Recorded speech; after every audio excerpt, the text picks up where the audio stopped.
sure you guys are familiar with the Olivet Discourse, the teaching of Jesus here on the Mount of Olives.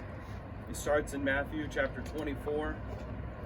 It said, "Then Jesus went out and departed from the temple, and his disciples came up to show him the buildings of the temple. And Jesus said, 'Do you not see all these things? Assuredly, I say to you, not one stone shall be left here upon another that shall not be thrown down.'" It says, "Now as he sat on the Mount of Olives," so coming across the valley here, "as he sat on the Mount of Olives, the disciples came to him privately, saying, 'Tell us, when will these things be? And what will be the sign of your coming and of the end of the age?' And Jesus answered and said to them, 'Take heed that no one deceives you, for many will come in my name, saying, I am the Christ, and will deceive many. You will hear of wars and rumors of wars. See that you're not troubled, for all these things must come to pass, but the end is not yet.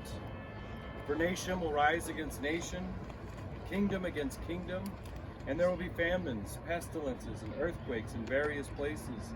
All these are the beginning of sorrows. Then they will deliver you up to tribulation and kill you, and you will be hated by all nations for my name's sake. And then many will be offended, will betray one another, and will hate one another. Then many false prophets will rise up and deceive many. And because lawlessness will abound, the love of many will grow cold. But he who endures till the end shall be saved. And this gospel of the kingdom will be preached in all the world as witnesses to all the nations, and then the end will come. Therefore, when you see the abomination of desolation spoken of by Daniel the prophet, standing in the holy place, whoever reads, let him understand.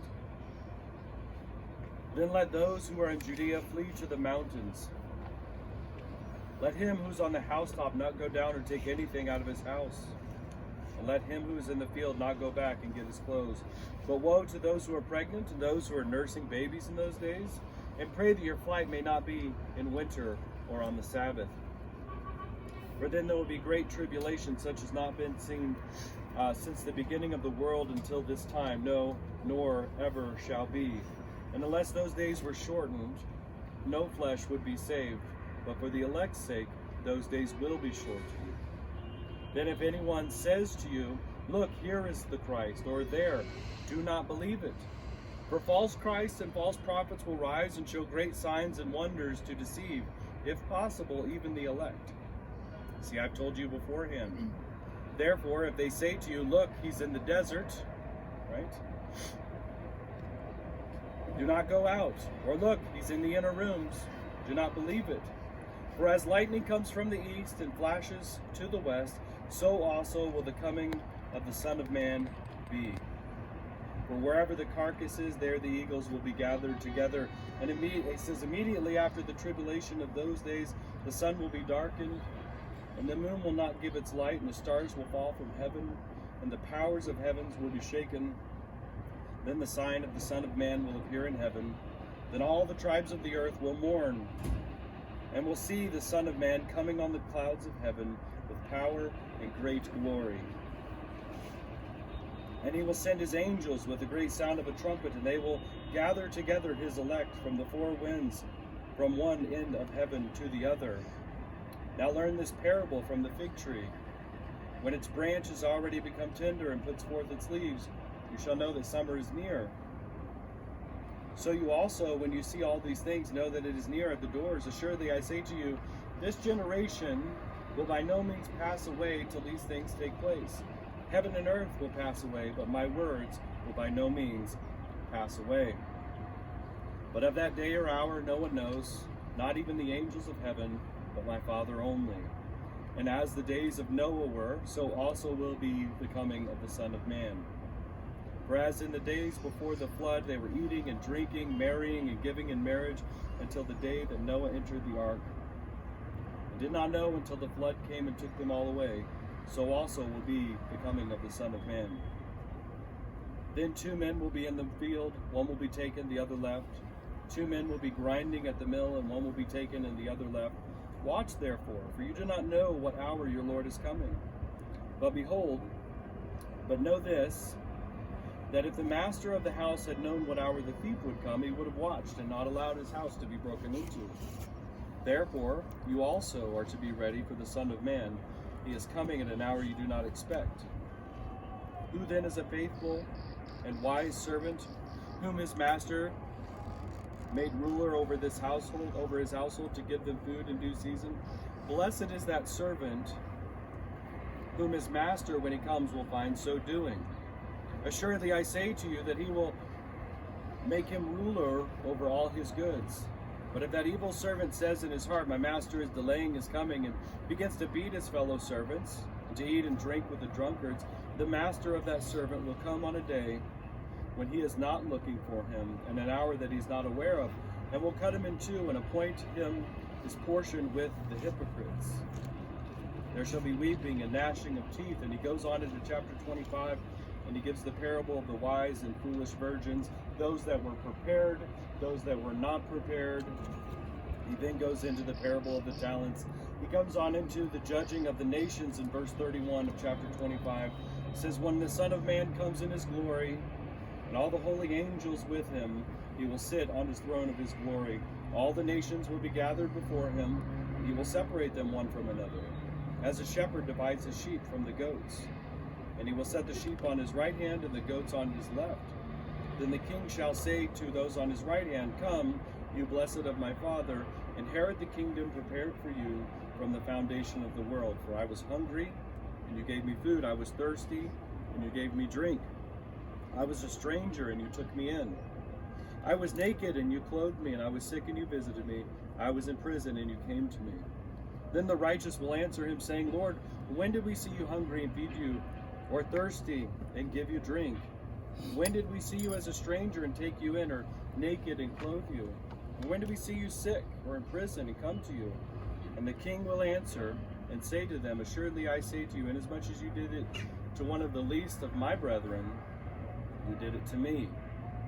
And then he says the opposite to those who did not. He says, depart from me, you cursed, into everlasting fire prepared for the devil and his angels. And we turn over to, if I can find my workings fast enough.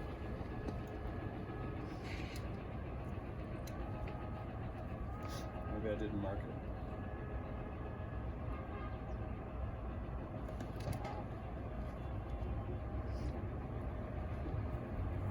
I didn't mark it.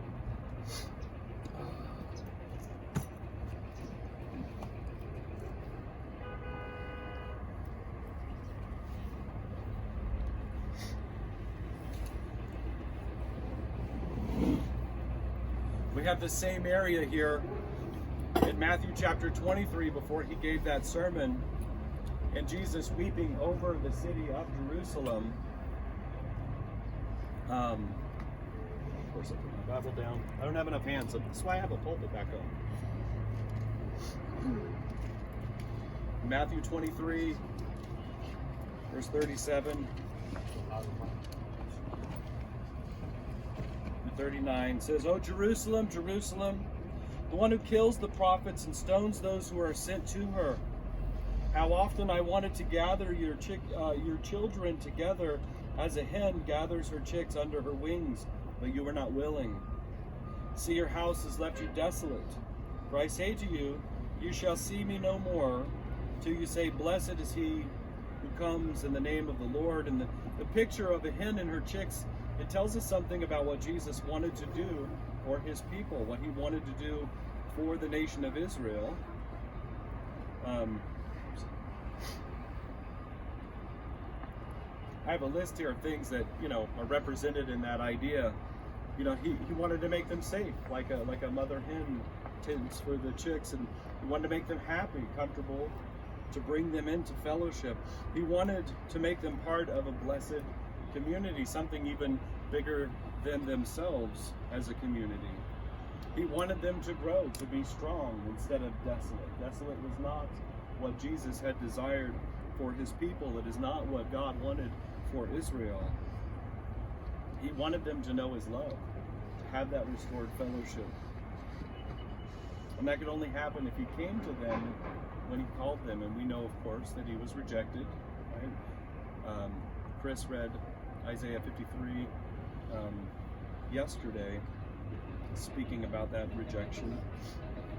And he says to them, he says, I wanted to do this, but you were not willing. And the problem wasn't the willingness of Jesus. The problem was that they were not willing. And then he predicts the destruction that would come upon them, which we just read in the Olivet Discourse, a chapter later. That we look when Jerusalem was crushed by the Romans around 70 AD. And he says, you shall see me no more till you say, blessed is he who comes in the name of the Lord. So Jesus is revealing something to us, and we don't think about this unless we sit and put it together. Jesus is revealing something about the conditions of his second coming. When Jesus comes again, it is when his people, Israel, will say, blessed is he who comes in the name of the Lord. That's exactly what the people were chanting and shouting when he came into Jerusalem before the week of his crucifixion. Some of Israel follow Jesus now. We know some, we know many. But then the nation as a whole will recognize him. And Zechariah 14:4, which you were mentioning earlier, a prophecy about the coming of the Messiah, says, in that day his feet will stand on the Mount of Olives. And we talked about this at Megiddo, right? Where, Jesus rides in on the white horse with the armies gathered, and we talked about the battlefield and how big that was, and he comes to the Mount of Olives. And in that day his feet will stand on the Mount of Olives, which faces Jerusalem on the east. Perfect. The geography makes sense. On the Mount of Olives, and the Mount of Olives shall be split in two, from east to west, making a very large valley. Half of the mountain shall move toward the north, and half toward the south. And we've talked about that many times. And we've done a much deeper teaching through the Olivet Discourse. It's a lot to go through to break all of that down, but that's why we got the app. It's just like being home, right? We got the app for that. So did you want to talk about the temple and the layout and